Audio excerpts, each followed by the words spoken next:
Currently, as things stand, the staff is still there. He's still roaming around, and it just That's feels incredible. very, I don't know.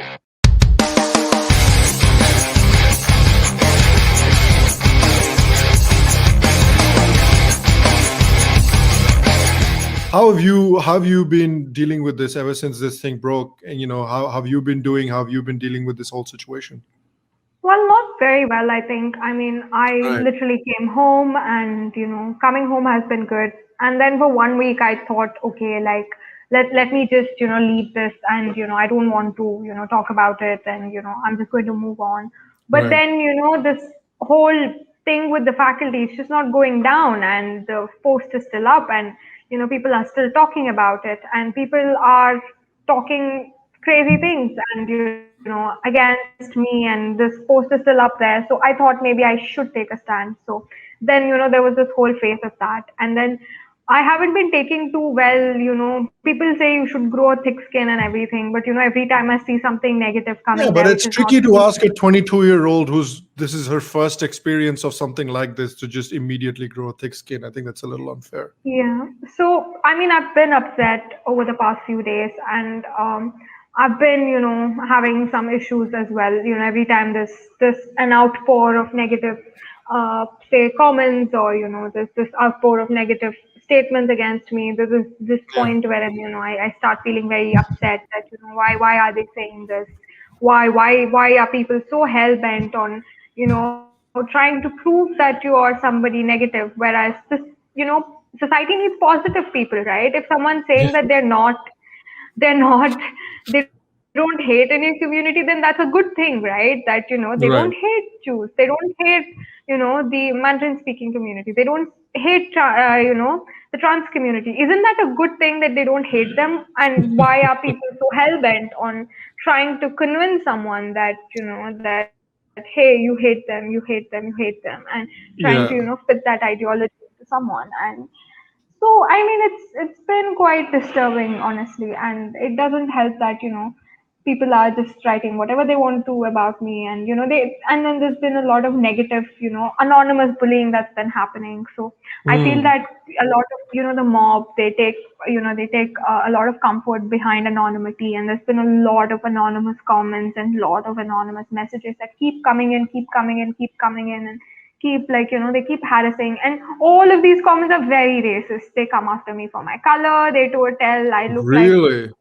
yeah, they're all very racist. And to think of it that that they're it's just very crazy. All of these Yeah. anonymous comments are very aggressive and very racist. And to think of it, it's it's crazy that these probably belong to the same community that champion,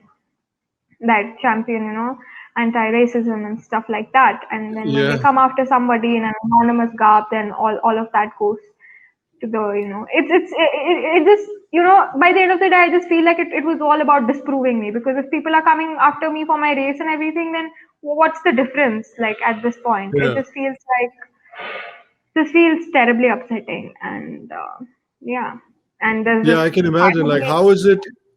Yeah, how is it constructive in any way that you spend your whole time talking about anti-racism, inclusivity, intersectionality, but at the slightest hint that somebody has done something wrong, at the slightest indication of that, you go after them with like racist slurs and religious-based slurs and stuff like that. You're basically defeating the purpose that you apparently are trying to uphold.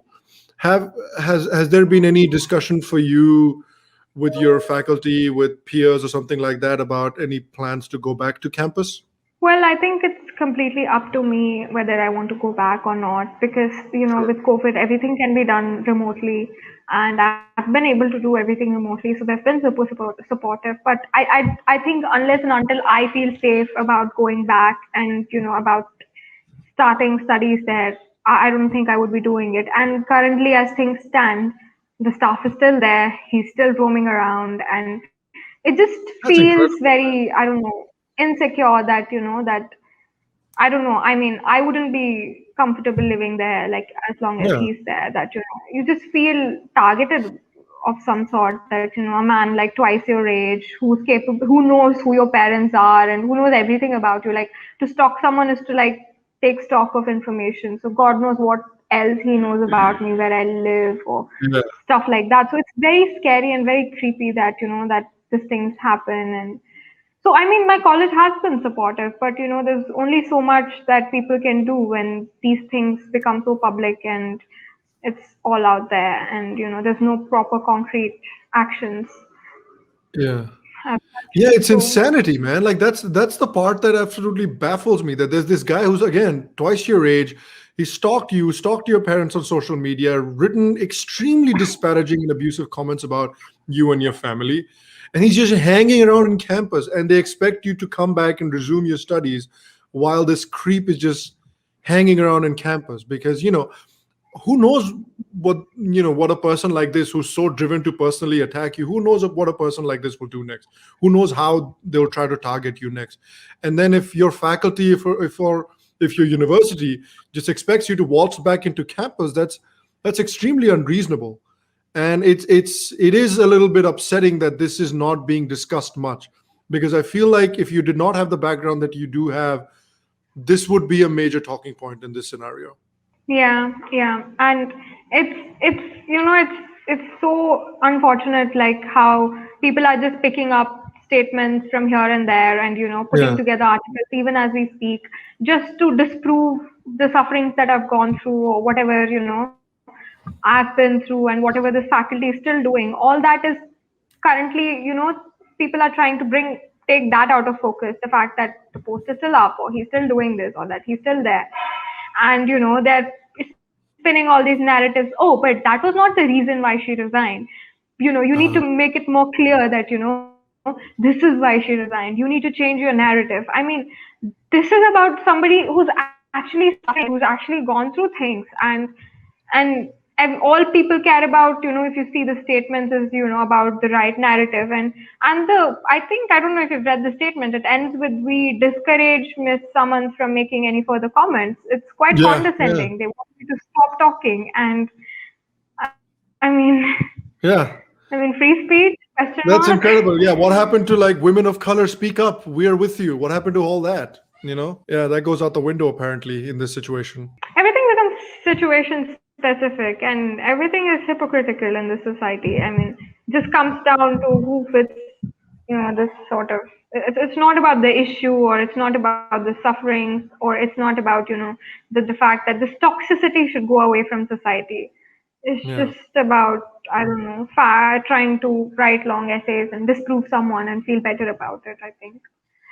Yeah, I do think so. I think if it, unfortunately, eventually, this social justice and intersectionality and all these things that sound wonderful on paper, unfortunately, in practice, they're not translating that well, because what it seems to me is these what these groups are looking for is unconditional obedience.